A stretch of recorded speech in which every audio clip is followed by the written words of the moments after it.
on work from home, first of all, so obviously the Coalition was against it. Now it's for it. Yeah. Let's start there and then we'll get to the public service cuts.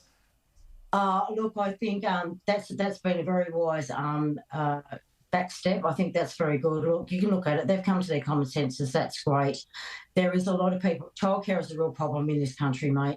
We just can't get the people to fill those positions. More women want to be back at work. You know, I've got a couple of them in my office. I have to say, for most of us, it's worked very well if they're just working 2 or 3 days and then, you know, spending some time at work and doing it of a night time around their kids and stuff like that. For me, it's worked fantastic, and I've got mothers out there can spend some more time with their children. So I think this is a great thing Jacqui. that Peter Dutton's back down on that. Okay, so that's what I was going to get to. I mean, the politics of it all is that, you know, was this actually properly thought out in the first place? You're not so fussed about that. You're more pleased that he's come around to his senses. Good on him for seeing it and hearing what's going on the ground, for having the courage to say, "I've got this wrong. We're going to move back from it." You know, you can't go at anyone for that. Mm. And what about the cuts to the public service? Now it's not going to be forced. It's kind of going to be gradual. You know, as people retire, etc. Look, Pete, I've got a real problem with this because your biggest cuts are going to come from social services, the NDIS, things like Veterans Affairs, which is a real issue. But there's never anything frontline though. The Coalition has said that a few times.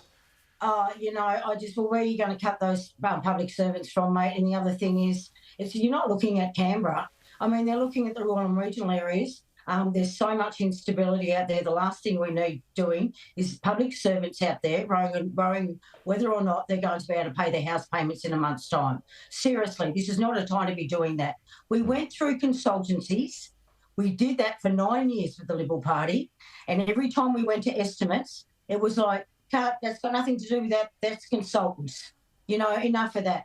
These people need to be held accountable, and those public servants are held accountable every which way and loose. And right now, I think that's working well. Just a final one. I mean, Anthony Albanese, he likes to talk about kicking with the wind in the final quarter. I mean, he's had this backflip from the Coalition today, which energises the Labor campaign. You got News Poll out today, which is showing more and more support for Anthony Albanese. I mean, are you noticing a trend in a certain direction here?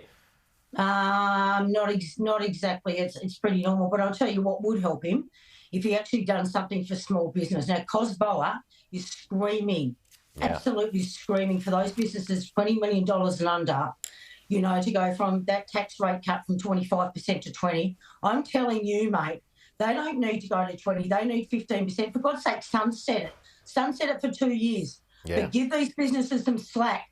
If you want that more votes and you want to secure it in, then, oh, my God, do something for small business because they're on their bloody hands and knees, Pete.